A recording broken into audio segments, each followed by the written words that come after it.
Despite releasing in less than a month, Fire Emblem Engage still has a lot unknown about it. This is extremely true if you do not speak Japanese. At least at this time, we've had, 5 English trailers for the game? Meanwhile, the official Japanese website and the Fire Emblem Twitter account has been drip feeding information over time. Today I want to go over all the new gameplay changes we've seen, as well as give a brief introduction to a majority of the playable cast. This is going to be a lot of information. In the gameplay, there are some light spoilers. If you're planning to get the game and you want to know more about the new mechanics, then this is the video for you. However, if you want to go into the story blind or see the characters fresh, then maybe stop watching when we get to that part in the video. Some things are super obvious, but I don't want to ruin anything if you don't want to know now.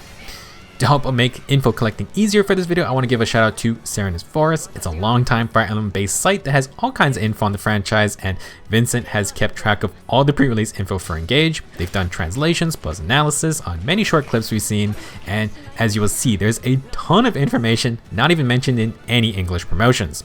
Timestamps are in the description. Please move around as you like. If you've only played 3 Houses, then Fire Emblem Engage will still feel familiar to you. This is the next mainline game in the franchise, but many have said Engage is going back to some of its roots, and that's not completely wrong. However, old mechanics are being built upon and smashed together with things we've never seen in the franchise. From a straight gameplay standpoint, I'm very excited for this game, and I hope you are too after watching this. The first thing we'll talk about are the Emblem Rings. What are they? We need to collect these as part of the plot, but Emblem Rings are major gameplay additions. They allow units to fight alongside the Fire Emblem protagonists of past games. You do not need to know anything about them, but Engage has a lot of references for longtime fans. For example, some of the maps shown are throwbacks to maps in past games. Don't worry if you're still a new fan, Byleth is here too.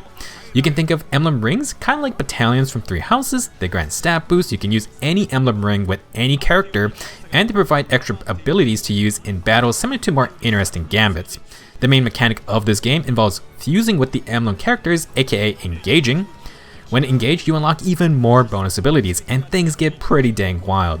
During battle, there's a circular meter you need to fill up by fighting. Once full, you can engage, and this lasts for 3 turns.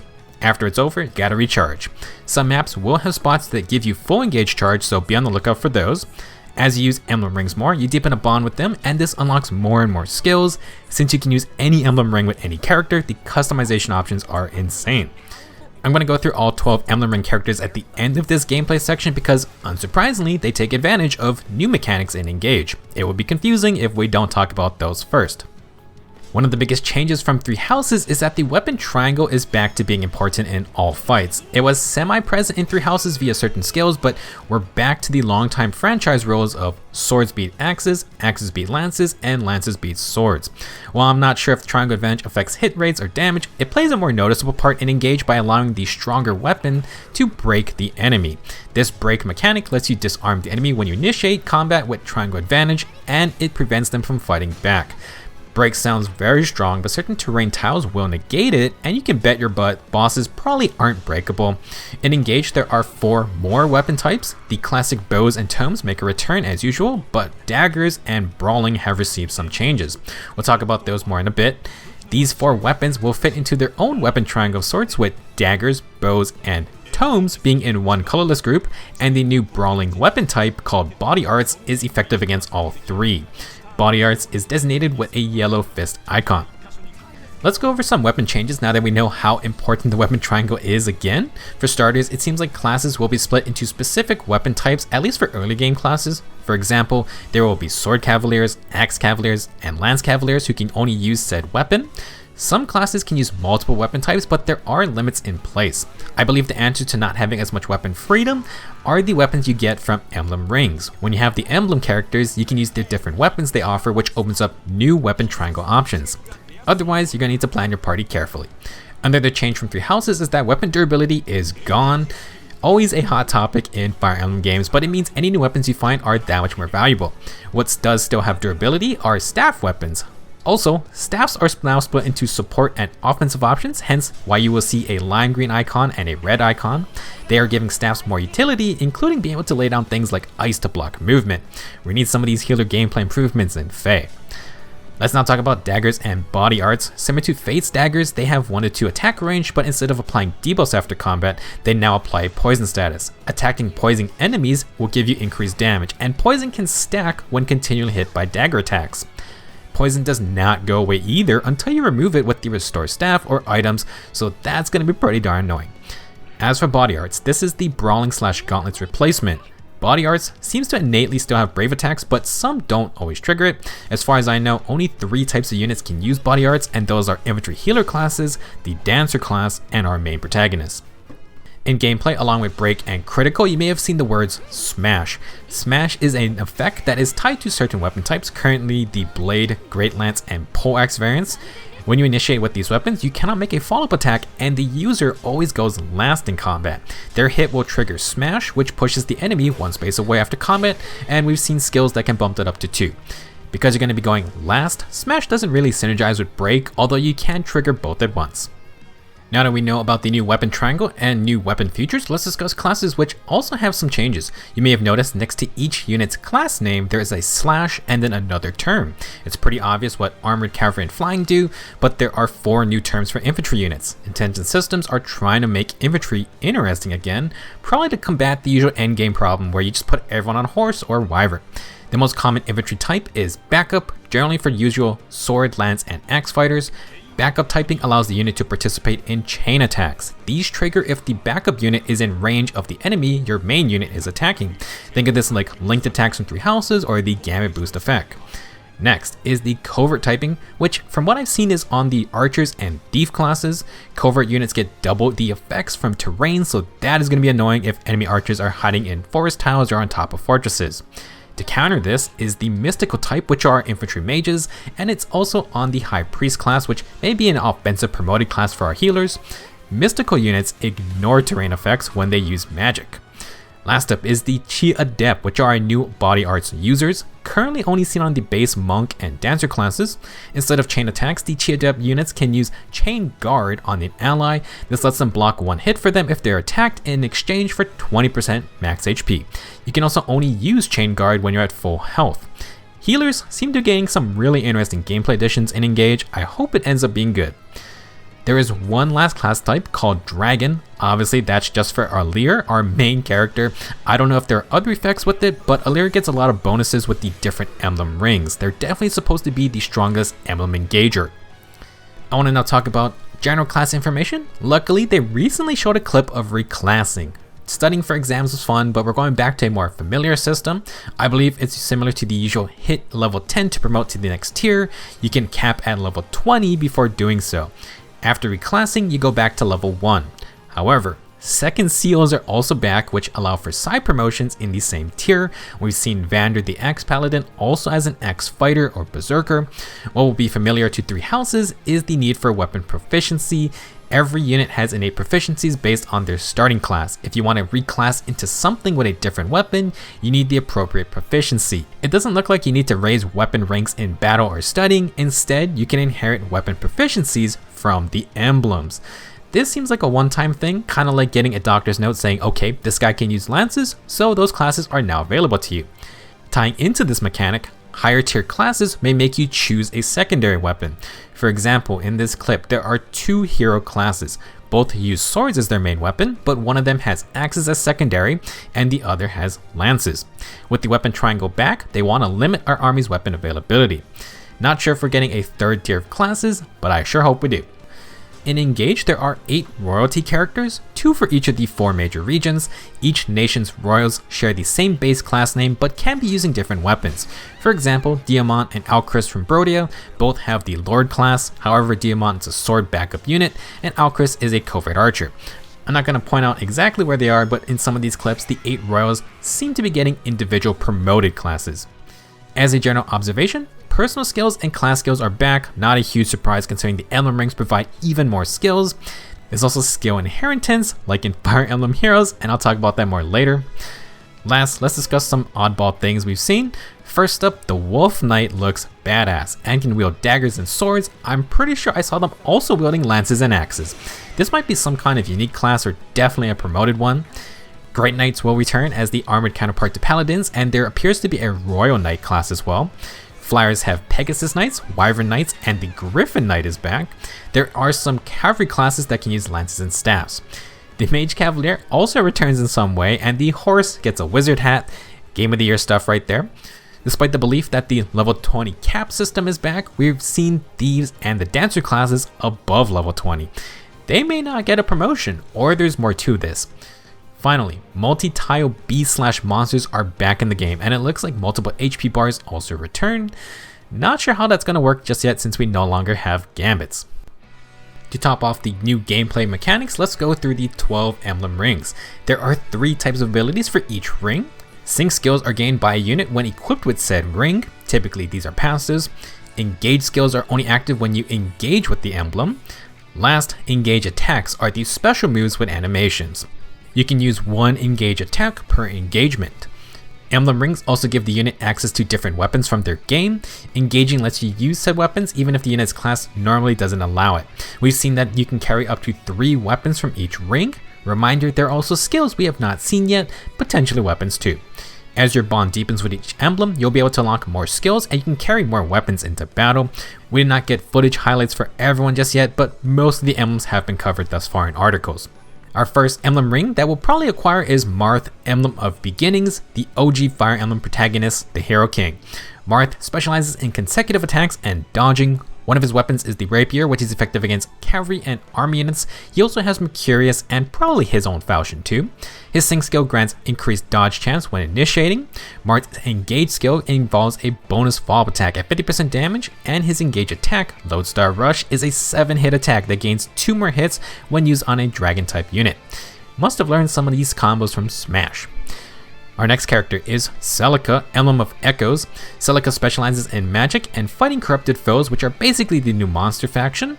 Her sync skill lets the user reflect 50% of the damage received from corrupted foes. One of her weapons is Seraphim, which is effective against corrupted foes as well.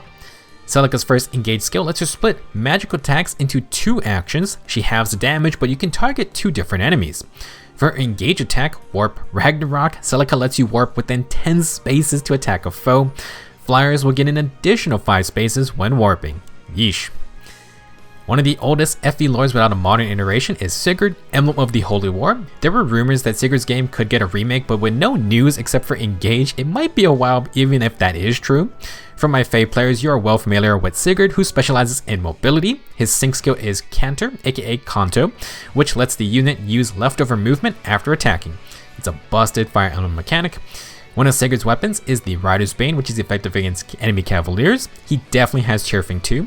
His engage skill grants a massive +5 movement and another +2 if you're already a cavalry unit. His engage attack is Override, which has been showcased a lot and looks very cool. Sigurd dashes through a line of enemies and does damage to each one while ending up on the other side. There's a clip where this move takes out 4 enemies in one go. Another FE lord who may be unknown to some fans is Leif, Emblem of Genealogy. Leif is part of the 2nd generation of characters continuing on from Sigurd's generation. He is the master of the weapon triangle in this game. One of Leif's weapons is the Killer Axe, which is just a high crit weapon. We know he has the Light brand too. Leif's sync skill reduces damage taken when you have triangle advantage. This synergizes with his engage skill, which lets Leif automatically switch to a weapon with triangle advantage when the enemy initiates first. It even swaps to ranged weapons if you have to counter back. This looks like a super valuable ability to avoid enemy breaks. Last, for Leif's engage attack, he does a 4-hit combo with a sword, lance, axe, and bow. This allows you to trigger break more often, and if used on Chi Adept units, they always break the target no matter the enemy's weapon. In a game where the weapon triangle is very important again, Leif's looking like a great emblem ring. We never got his game in English officially, but most people know about Roy thanks to Smash Bros. He's the Emblem of Binding and is a frontline type emblem with offensive and defensive perks. One of his sync skills lets you survive a fatal hit if you have more than 30% HP. Roy will give units the Lance Reaver, which reverses the weapon triangle for swords. When engaged, Roy temporarily boosts the stats of a user by several levels worth. For my fave players, it's kind of like his buffing theme. For Roy's engage attack, it swipes at all foes in a 3-space wide area and applies fire to the ahead 3x3 grid. When it's used by a Leer, the actual damage part also expands to the 3x3 grid. Our next emblem character is Lyn, who for many was their first character that introduced them to the Fire Emblem series, not counting Smash. Lyn's game was the first FE game released in the West, and as the Emblem of Blazing, she's bringing close range and long range firepower. For her sync skill, Lyn brings Desperation, and like in Fae, it allows units to use their follow-up attacks before the foe can counter. One of Lyn's weapons is the Killer Bow for high crit rate. We've also seen she has the Monikati and Mulligar, hopefully with a better refine this time. When engaged, Lyn can summon 4 clones around the user. Not sure if you can control them on your player phase, but they do have 1 HP and they can fight enemies individually. When the main unit attacks, Lyn's clones join in for chain attacks from anywhere. This is referencing her badass crit animations. Finally, for her engage attack, Astral Storm, the unit can attack with Lyn's bow from 10 spaces away, using Astra's 5-hit combo at a reduced damage. If it's used on a covert unit, you get another 10 range for a stupid 20 range attack.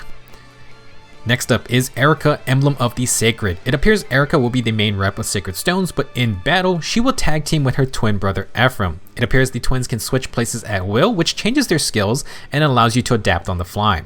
Eirika's sync skill is Lunar Brace and lets her shred through high defense enemies. Ephraim's Solar Brace will heal you based on your damage dealt. One of their weapons is Eirika's Rapier, which is probably just like Marth's. I assume the twins will provide their sacred weapons as well. When engaged, you no longer can swap the twins around because you're going to get both of the effects of Lunar and Solar Brace. Like Aether, you deal more damage, which means you heal more as well. As for their engage attack, the twins strike with Sword and Lance, which means more break opportunities like Leif. This attack does increase damage to monsters, and if it's used by a cavalry unit, you get 1.5 times bonus damage. The twins don't seem very flashy, but more damage or healing when you need it should be solid. At the moment, I don't have better highlights or info about the next 2 emblems, but we'll make do with what we got. Ike is the Emblem of Radiance, and despite being the Path of Radiance representative, this is the older buffer Ike from Radiant Dawn. He seems to be good for tankier frontline units. When they're engaged, the user will always get hit, but they take half damage. This synergizes with Ike's engage attack, where he boosts defensive stats for 1 turn.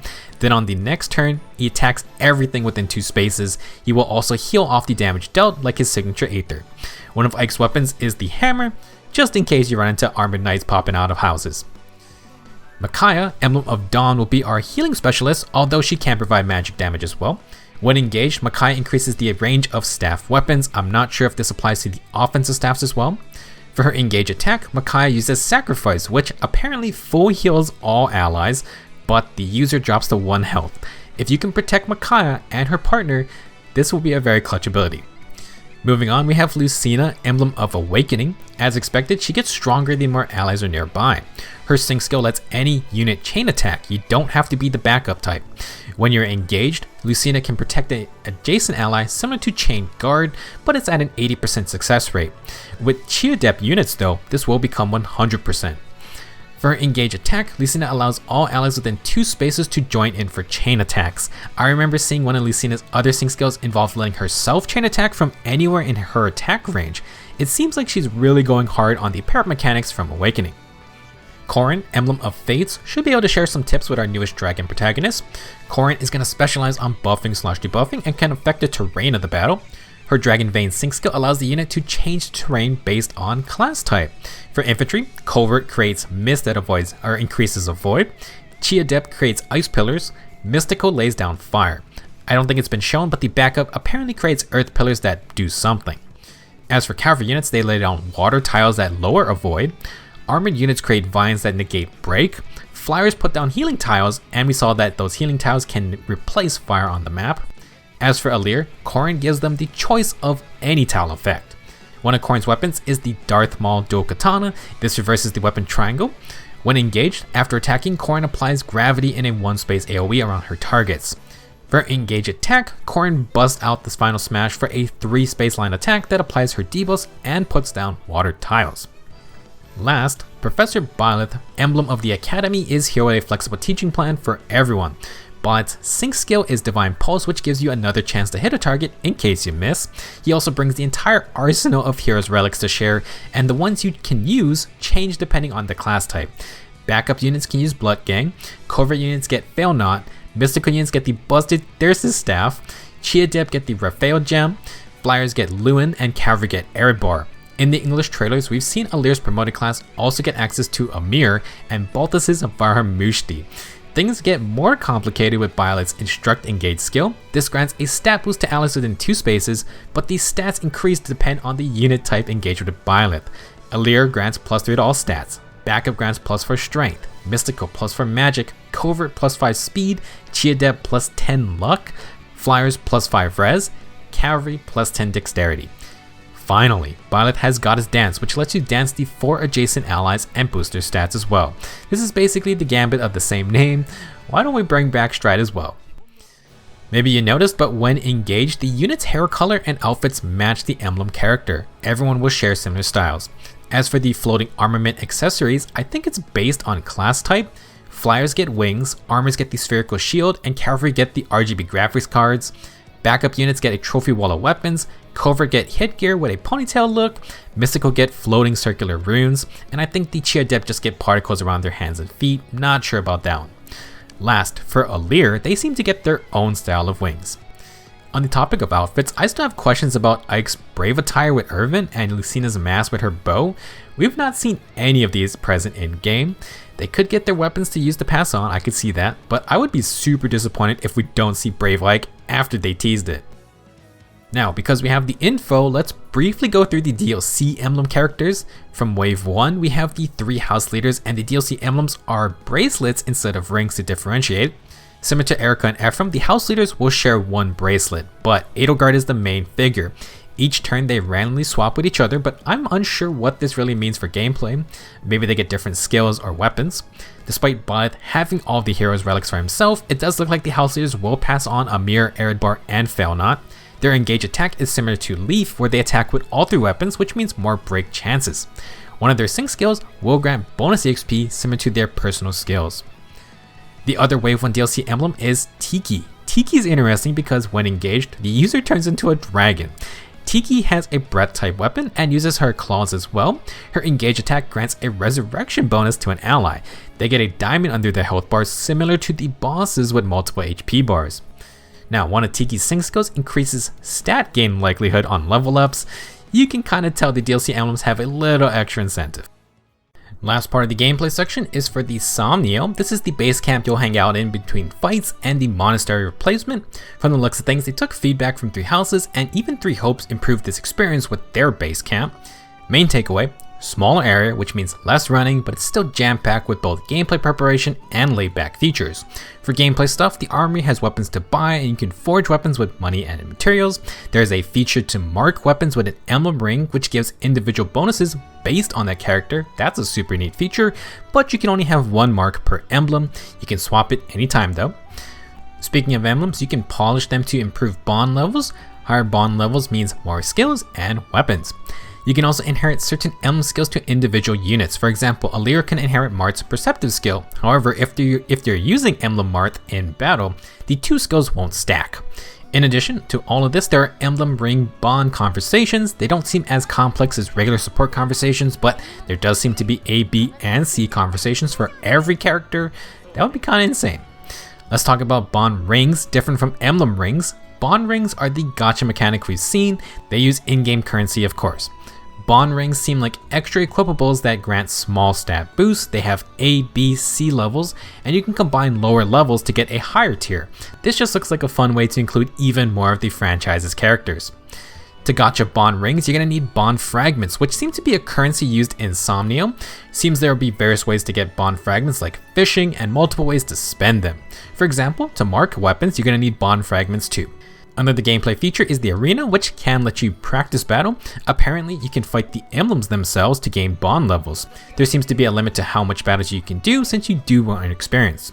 Another combat feature is the Tower of Trials, which in the English version had something called Tempest Trials.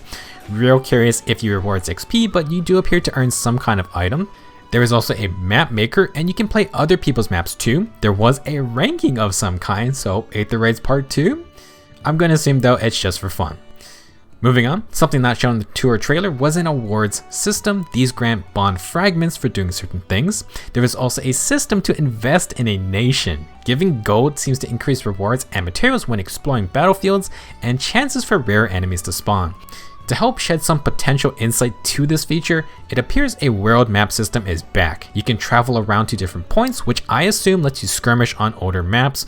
As for exploring battlefields feature, this kind of reminds me of Shadows of Valentia. Seems like you can actually walk around, talk to allies, and pick up materials.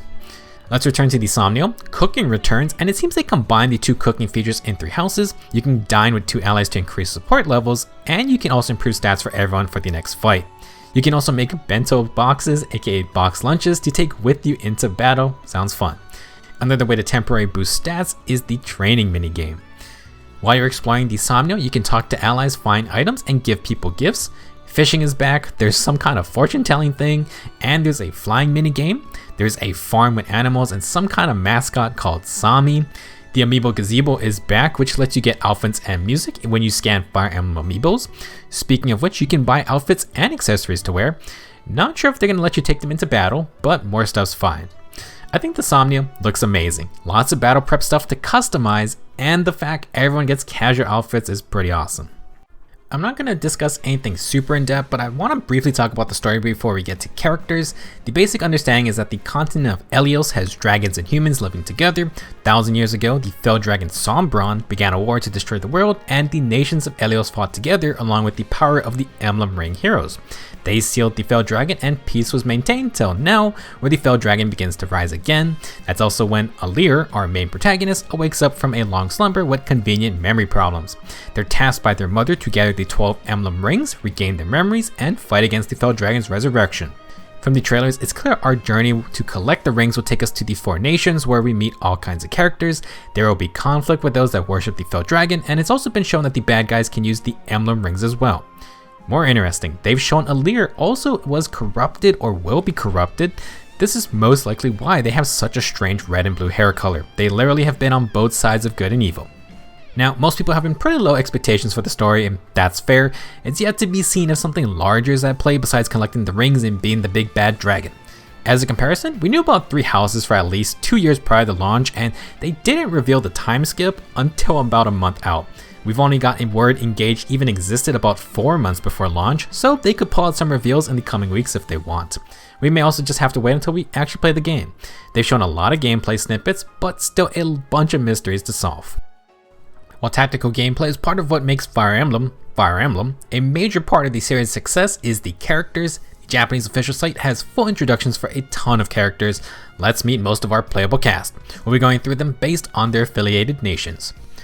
Lythos is the landmass in the center of Elyos and is referred to as the Holy Land. It is supposedly the home of the divine dragons, who are revered as deities. The main protagonist of Engage is Alir. They can be male or female, and presumably you can name them whatever you want. As we talked about, Alir is a divine dragon and has been sleeping in Lythos for 1,000 years. Alir's class is Dragon Child, and they're a sword user with their own sword, the Liberation. Alir's mother is Lumera, the divine dragon ruler of Lythos. She apparently was involved with sealing the fell dragon away 1,000 years ago. We know she is the big white dragon showcased. Now I wonder if Alir gets to turn into a dragon too. Now, because this is Fire Emblem and they showed it right in the trailers, Lumera looks like she's gonna meet her end probably early in the game. FB parents can't have nothing, man. Protecting Alir and Lythos are the stewards of the dragon. Vander is a 32nd generation steward and looks to be the Jagan of Engage. He is an ex-paladin and is serious about his duty. He better stay away from cliffs. The remaining early game party is a pair of twins, Clan and Fram. They are 33rd generation stewards. Clan is the gentle older brother and will be an early game mage. Fram, on the other hand, is a monk, aka our healer, and will be our first introduction to the new body arts weapon type. I love that our early game healer gets to punch people. Let's now move on to the other 4 nations of Elyos. You'll notice that each nation has 2 lord siblings with 2 retainers each. Throw in a dragon main protagonist, an old man Jagan, and twin siblings. Sounds familiar. Up first on our world tour is Firene, a peaceful kingdom with lush greenery and designated in the southwest. The first prince of Firene is Alfred, who has the noble class and is a lance cavalier. He's described as kind but disciplined, plus we see Alfred cooperating with Alir early on. The 4 oldest lords and nobles of this game all get major screen time in cutscenes and are even present on the cover art of the game. Alfred's first retainer is Boucheron, a big guy who's described as kind and tolerant of others. He's an infantry axe fighter. Alfred's second retainer is Adi, a noble lady who has a positive attitude and is apparently into bodybuilding. Interesting. Adi will be our infantry archer. Alfred's younger sister and the princess of Firene is Selene. Her noble class is infantry and she can use swords and magic, hence why we see Selene commonly synced with Celica. Not showcased, but we do know that Alfred and Selene's mother, the Queen of Firene, is named Eve. She narrated some lines in one of the trailers. Selene's first retainer is Louis, who is going to be the gentle giant. He is a lance armor unit. Celine's other retainer is Chloe, who seems to dote a bit on her. Chloe will be our Lance Pegasus Knight. The next nation on the road trip is Brodia in the northwest. It is a more militant nation that values pride and power. The first prince of Brodia is Diamant, who's described as honest but serious. Diamant has the Lord class and looks like a sword infantry unit. He's often showcased with Emblem Roy. Diamant's retainers are Amber and Jade. Amber is a romanticist who likes legends and fables, stated to be a bright and positive person. Amber is a Lance Knight, which means Cavalier in this game. Jade is the more serious retainer. She may not be the most talkative, but she can apparently be cheerful and funny. If it wasn't obvious, Jade will be an axe armor unit. The younger prince of Brodia is Alchris. He has low self-esteem, probably due to his brother, but apparently is sociable enough. Alchris is also a Lord class, but is an infantry archer. Alchris' retainers are Citrine and Lapis. Despite being a retainer, Citrine is actually cousins with Diamant and Alchris. She is kind-hearted and sometimes may spoil others with her wealth. Citrine will be our good old infantry mage. As for Lapis, she may look dainty, but apparently has incredible strength. For some reason, they wanted to point it out that Lapis knows what kinds of grass are edible. Lapis will be a sword fighter, and personally, she may have one of my favorite designs. Not outright confirmed, but almost certainly the case is that the unnamed red-haired fighter in the trailers is Brodia's king, Morion. He is Diamant and Alchris' father, and well, things aren't looking good for him. If Queen Eve knows what's best for her, probably shouldn't show her face in game. The third nation of Elios is Solm in the southwest. They're an open-minded country and seem to be our desert representative. They're ruled by Queen Sfolia, who values freedom. Solm, Firene, and Brodia apparently have an alliance at the moment. The first princess of Solm is Timera, who has been very cheerful and bright in all her showcases. Apparently she likes to sing too. Timera may be one of my favorite characters because Timera's class is Sentinel, and she's a Lance infantry unit. The Sentinel class from Radiant Dawn was so dang cool, but I'm unsure if there's a counterpart endgame Lance specialist in this game. We did see Lance fighters though, so fingers crossed. Timera's first retainer is Marin, who tries to look good every day and has an extravagant vibe. I think she succeeded so far. Marin loves animals and rare beasts, which is showcased by her class, the new Wolf Knight. I'm really curious how other units get this class. Outside of the Lords, it looks like all these Storm retainers are in promoted classes. Timera's second retainer is Panette, who is extremely polite but has unique tastes such as liking ghosts and insects. Very interesting character, and she is a berserker too. Panette is the younger sister of Pandreo, who we will meet in just a bit. Next, Timera's younger brother and prince of Solm is Fogato. He's a very easygoing character who seems lively like his sister. Fogato's Sentinel class is a bow cavalier. As mentioned, Pandreo is Panette's brother and Fogato's retainer. Like his liege, he seems very non-serious but is supposedly a devoted clergyman. Pandreo is a high priest. These guys can heal, punch people, and use magic. Fogato's other retainer is Bunet or Bunette, who happens to be a royal chef as well. He's a character who goes at their own pace and loves researching new ingredients. Bunet is going to be a great knight who can use axes and swords. Last from Solm is our first non-royal or retainer.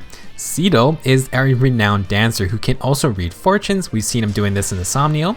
Mysterious and charmful, Cedo looks like Engage's sole dancer.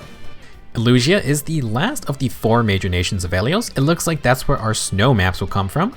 It is said that Elusia worships the fell dragon, and it's pretty obvious they're being set up as an antagonistic force. However, we've also just straight up seen the illusions are playable. So, in classic Fire Emblem fashion, we're probably going to recruit them to our side somehow. The first princess of Elusia is Ivy. Despite her menacing lines in the trailers, Ivy is our last character on the cover of the game. She is supposedly a more serious and quiet character. Ivy's class is Wing Tamer, which appears to be a flying mage class that can also use staffs. We've seen Ivy with Emblem Lyn a good bit. Ivy's retainers are Kagetsu and Zelkov. Kagetsu looks like he's 2 games late, but is a cheerful and energetic person. He may be our only character who isn't from Elios initially. Kagetsu is a sword master, and as much as I love watching Ryoma kick people, this is a badass crit animation. Next is Zelkov, who definitely has the bad guy look down. Unsurprisingly, a more quiet individual, but he apparently has many hobbies and is always looking for more. Zelkov will be a thief unit.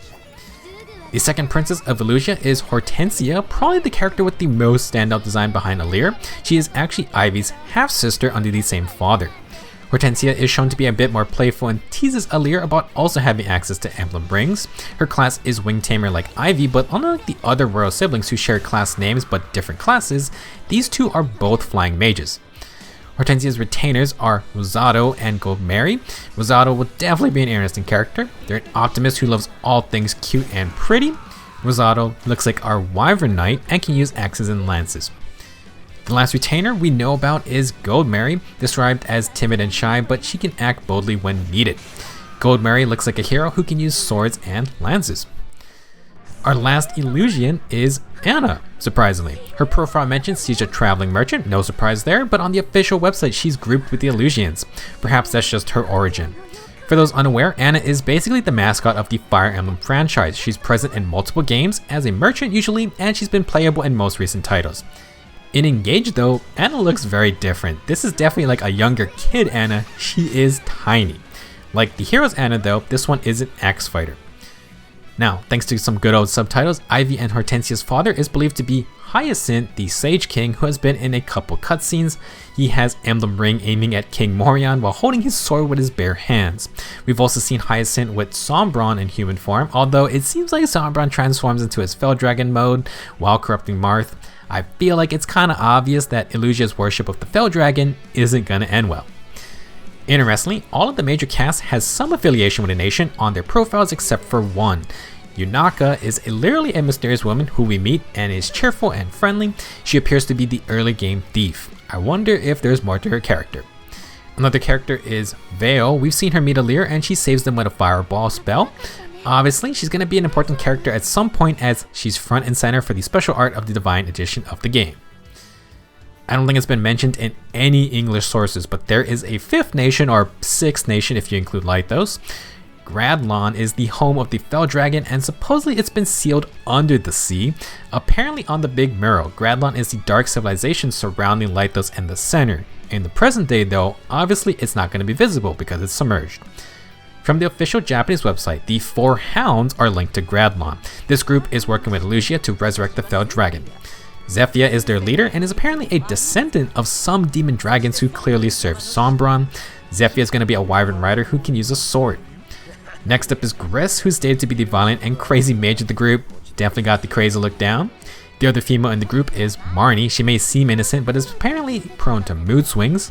Marnie looks like she's going to be an axe armored unit. Last up is Marvier, who appears to be the most normal looking dude of the bunch. He supposedly is supposed to be very simple and a loyal warrior. He is a lance cavalier of some kind. The 4 Hounds and Gradlon are probably the real bad guys of the story.